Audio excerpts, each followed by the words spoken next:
않을까. 저는 동서양 깨닫는 길 시구도와 동물의 비유 저자 이기흥입니다. 현재 건강대 마음인문학연구소 HK 교수로 재직 중입니다.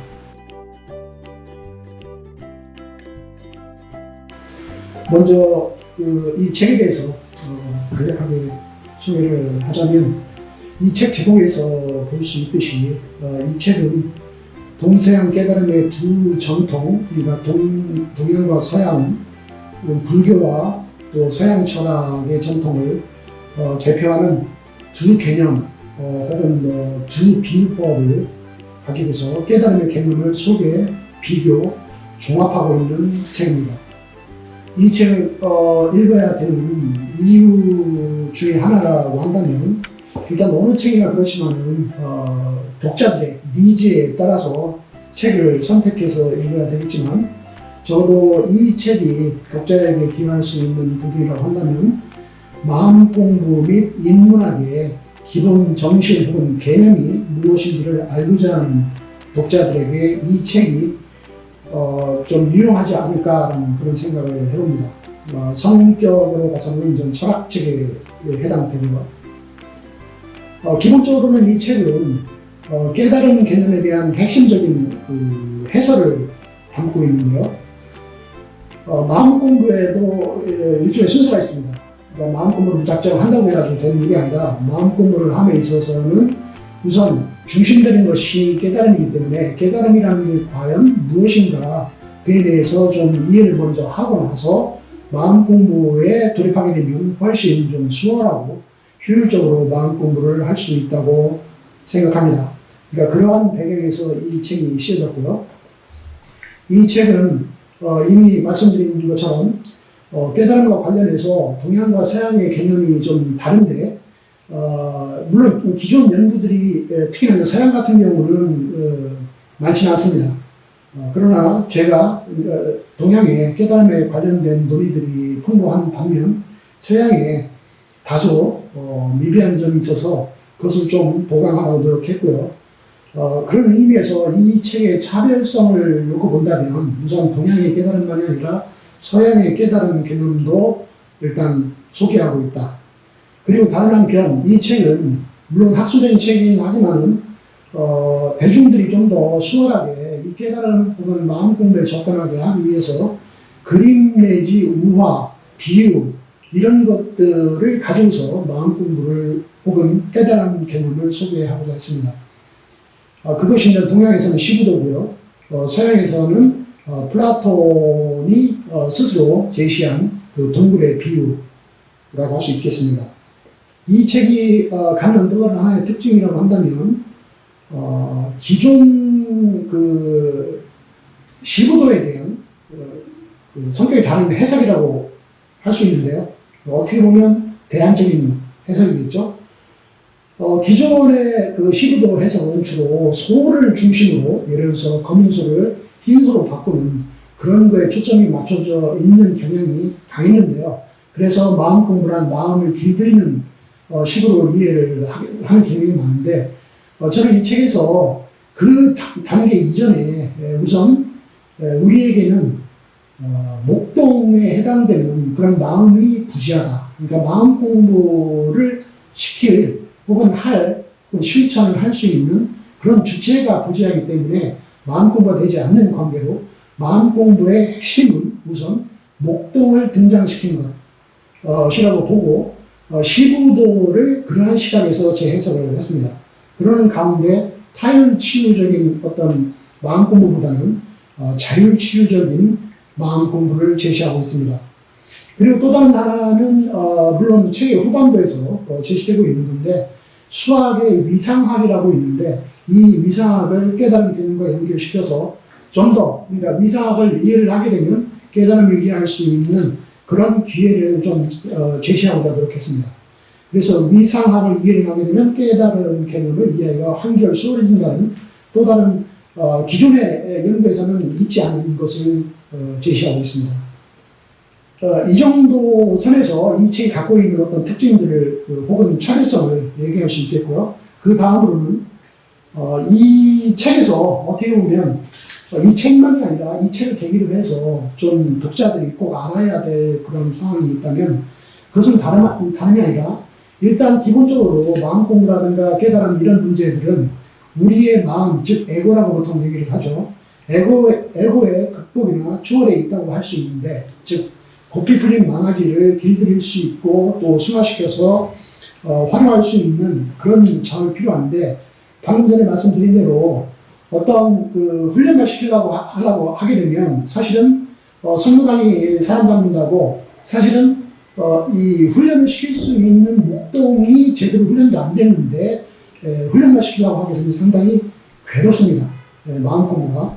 그래서 그 전에 훈련하기 전에 목동을 등장시켜서 목동을 길들이는, 그러니까 목동을 이렇게 양성하는 그런 마음 공부가 필요하다. 그것은 좀 다름 아니라 전인전 메타마인드라는 개념을 서면서 쓰고 있는데요. 그러니까 공부심을 메타마인드라고 했을 때, 그러니까 목동에 해당되는 개념이겠죠. 이러한 실종된 공부심 혹은 실종된 메타마인드를 등장시켜서 마음 공부를 진행해 나가는 이런 것이 마음 공부에서는 가장 핵심적이고 중요하다. 그러니까 그것은 어떻게 보면 종결은 아니지만 적어도 마음 공부를 시작하는 데 있어서는 이 부분은 대단히 중요한 포인트라고 생각하고 있습니다. 그러니까 그 부분을 부각시키려고 이 책에서 노력했고요. 이를 하나의 이런 그 비유를 들어서 얘기하자면 여행을 하는데 지도 없이 여행을 하는 여행자가 길을 잃기 쉽죠. 그리고 오늘날의 모든 자동차에는 그 내비게이션이 거의 장착이 되고 있는데 마치 이 내비게이션이 장착되지 않은 자동차를 타고 가는 사람과 내비게이션이 장착된 자동차를 타고 가는 사람의 어떤 차이가 분명히 느껴질 수 있을 겁니다. 그러니까 자기 자신에 대한 어떤 정보를 담지하고 있는 자동차와 그렇지 않은 자동차가 있을 텐데, 우리에게도 마음 공부는 바로 그런 마음 내비게이션을 장착하는 것부터 시작을 해야 된다. 그런 시각에서 이 마음 공부를 저는 이 책에서 소개하고 있습니다.